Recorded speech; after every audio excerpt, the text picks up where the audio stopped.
Dear learners, welcome you all to e-learning platform. Now you have reached week 10. In this week, you're going to learn part 2 out of 3 of the poem The Love Song of J. Alfred Prufrock, written by T.S. Eliot.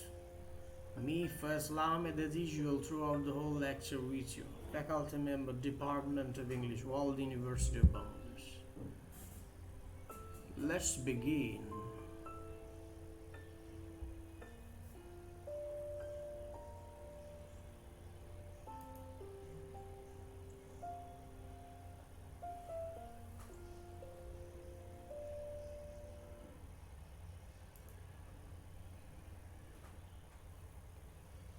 The Love Song of J. Alfred Prufrock, one of the first two modernist poems. The Love Song of J. Alfred Prufrock is a shifting, repetitive monologue. The thoughts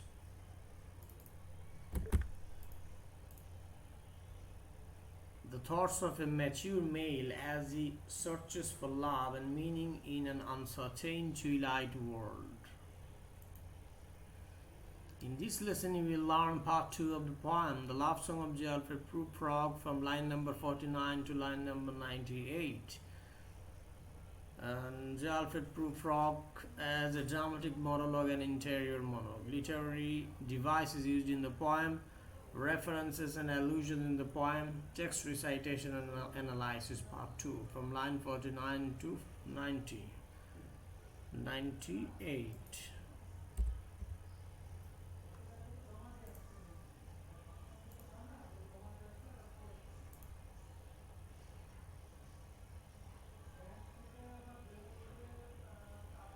Dramatic monologue. Dramatic monologue is a poem written in the form of a speech of an individual character. It compresses into a single vivid scene a narrative sense of the speaker's history and psychological insight into his character.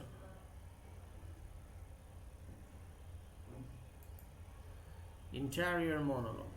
Interior monologue is an extended representation in prose or verse of a character's unspoken thoughts, memories, and impressions, rendered as if directly overheard by the reader without the intervention of a summarizing narrator, prompted by conscious experience or arising from the well of the subconscious.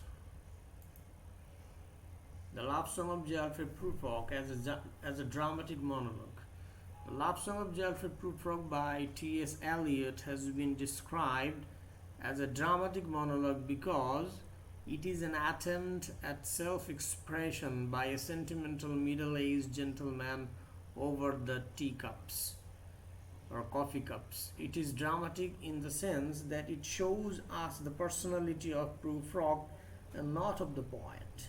It is a monologue because in this poem only one character does all the talking from the beginning to the end. In this sense, it is a dramatic monologue.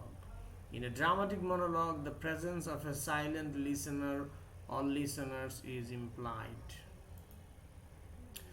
The Love Song of J. Alfred Prufrock as an interior monologue rather than a dramatic monologue.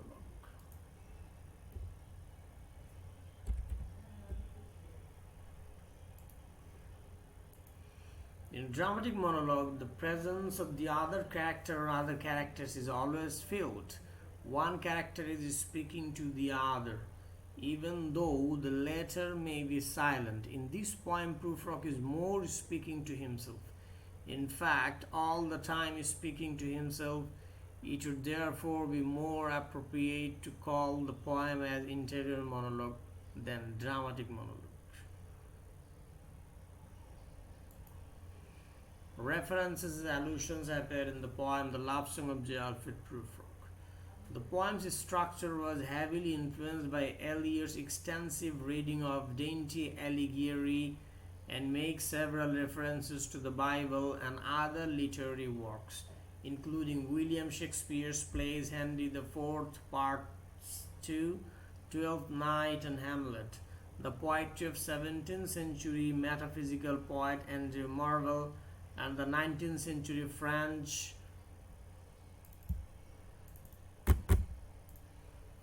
symbolist 19th century French symbolists. Eliot narrates the experience of Prufrock using the stream of consciousness technique developed by his fellow modernist writers. The poem, described as a drama of literary anguish, is a dramatic interior monologue of an urban man stricken with feelings of isolation, loneliness, and an incapability for decisive action that is said to epitomize frustration, depression, and impotence of the modern individual and represent thwarted desires and modern disillusionments. Literary devices in the poem The Love Song of J. Alfred Prufrock. Literary device is a significant part of any literary pitch, are used to highlight hidden meanings, the undersurface meanings of the figurative meanings of the text. These devices also help in bringing clarity and uniqueness. T.S. Eliot has also used various literary devices such as metaphors, similes, personification, and irony in this poem, The Love Song of J. Alfred Prufrock. The analysis of some of the literary devices is given in the next slide. Personification. Eliot has used a personification that means to use emotions for inanimate objects or lifeless objects. He has personified trees and other objects in the poem. The phrase, "the tree waved as I walked by," shows the trees as humans and they wave at him. He has also personified yellow fog as a larking cat or even a dog. Metaphor. There are various metaphors used in the poem. Hollywood stands for the entertainment. Similarly, the man and Washington are metaphors of government during that period.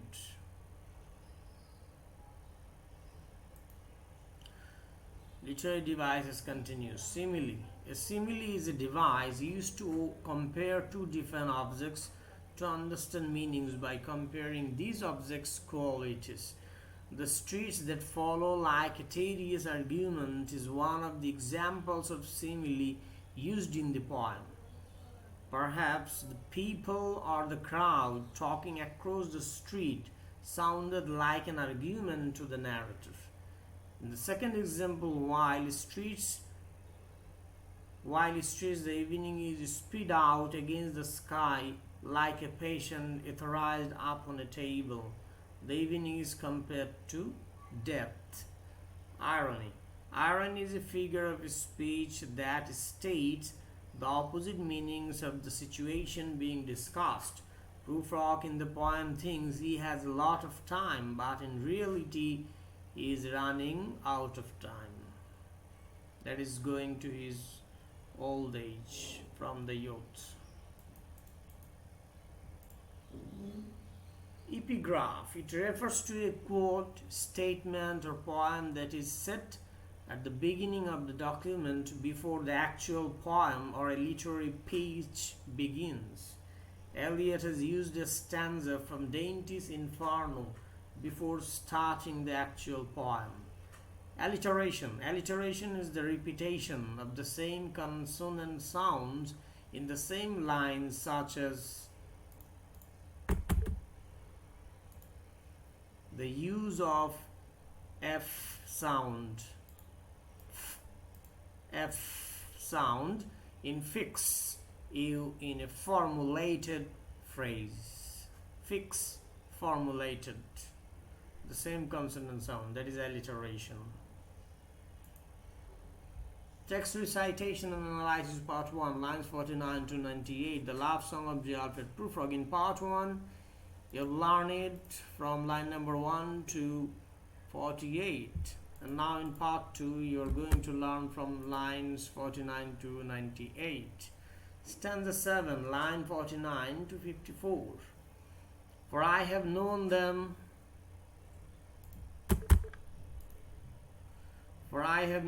all, already known them all, have known the evenings, mornings, afternoons. I have measured out my life with coffee spoons.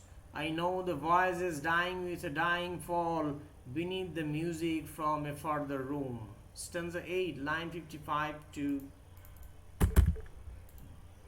So the poet's life is very limited, isolated, and he has very few friends. Even he has no girlfriends at his middle age. So his life is confined between his home and coffee shop.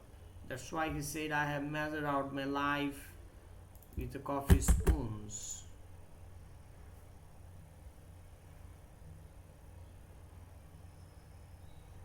So the dying fall is a reference from the 12th Night, the drama written by William Shakespeare. So the dying fall is an actual love between a lover, Orison, and his lover, beloved. And this love is felt by the middle-aged Prufrock, Mr. Prufrock. But he can't enjoy any kind of love like that. Just he can hear or feel. So that's a tragedy of a life, or that's a sadness for him. Stanza 8, line 55 to 56.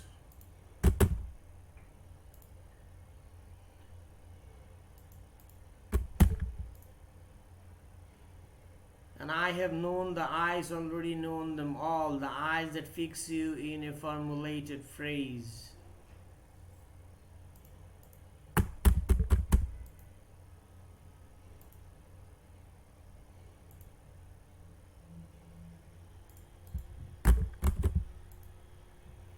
Stanza 8, line 57 to 61. And when I am formulated, sprawling on a pin, when I am pinned and wriggling on the wall, then how should I begin to spit out all the buttons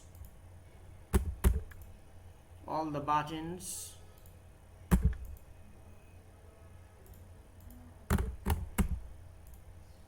my days and ways?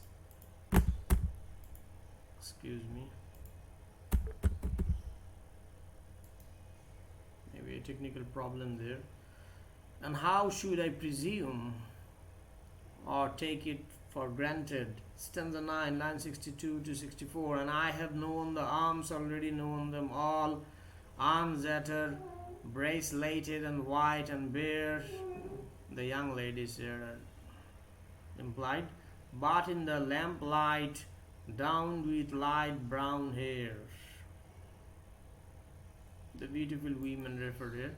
Stanza 12, line 75 to 78. And the afternoon, the evening sleeps so peacefully, smoothed by long fingers, asleep, tired, or it malingers, stressed on the floor, here beside you and me. Stanza 12, line 79 to 80. Should I, after tea and cakes and ices, have the strength to force the moment to its crisis?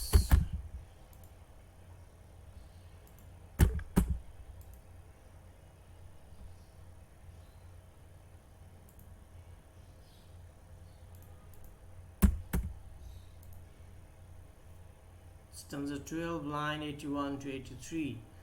But though I have wept and fasted, wept and prayed, though I have seen my head grown slightly bald, brought in upon a platter,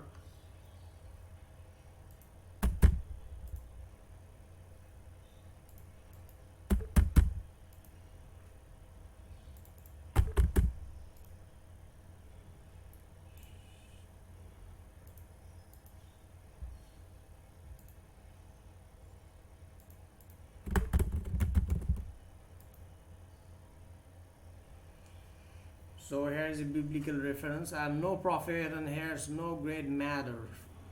So brought in upon a platter. So here the reference, the line referred to the Bishop Joseph who baptized Jesus, and the stepdaughter of a powerful king asked her head on a platter. So that's reference brought by T.S. Eliot in his poem The Love Song of J. Alfred Prufrock.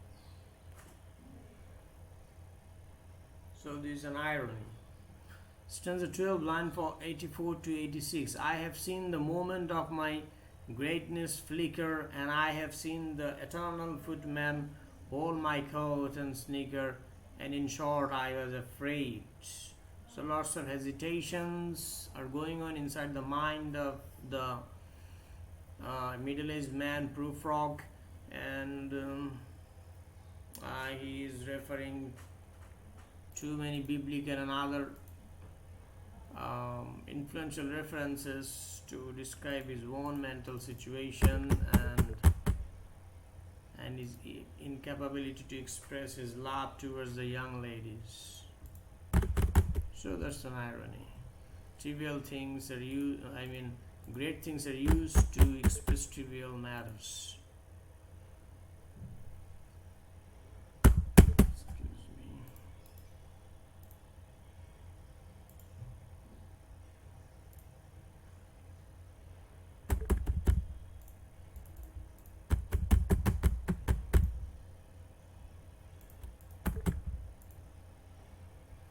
Stanza 13, line 87 to 93.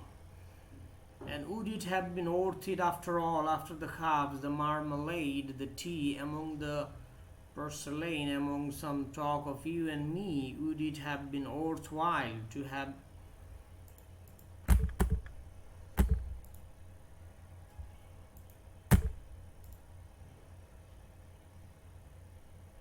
beaten off the matter with a smile? Still 13, line 94 to 95. To say I am Lazarus, here another biblical reference.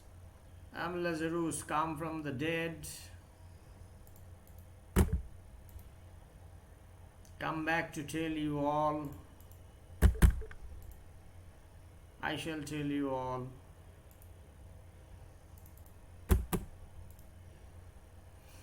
Stanza 13, line number 96 to 98. If one settling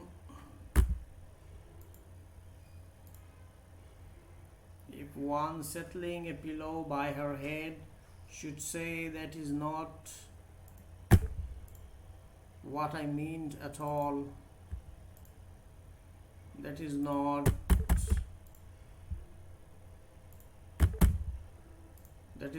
it at all.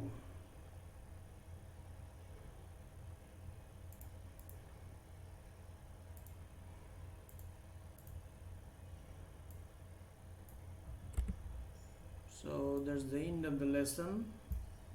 Thank you very much for being with me throughout the whole lecture, and I hope to have you the next week with part 3 of the same poem, The Love Song of J. Alfred Prufrock.